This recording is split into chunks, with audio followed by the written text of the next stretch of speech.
Brothers and sisters, I am standing in front of you to deliver a speech on my school.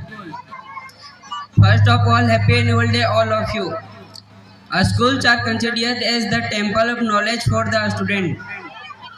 The school prepares the student to be the leaders of the future and help them to face the world without any fear. Help a student understand the discipline and time management. Similarly, my school played an important role in my shaping like the value and character that I developed during my school days. Beside academic, different skills are taught at that school includes a sport skill, communication skill, and time management, and so on. Similarly, my school played an important role in my life. The man I am today is all because of what I learned during my school days. My school has a track record of producing the highest numbers of toppers in the board exam. The unique quality of my school is that it not only focus on only academic but also give a lot of importance to a sport.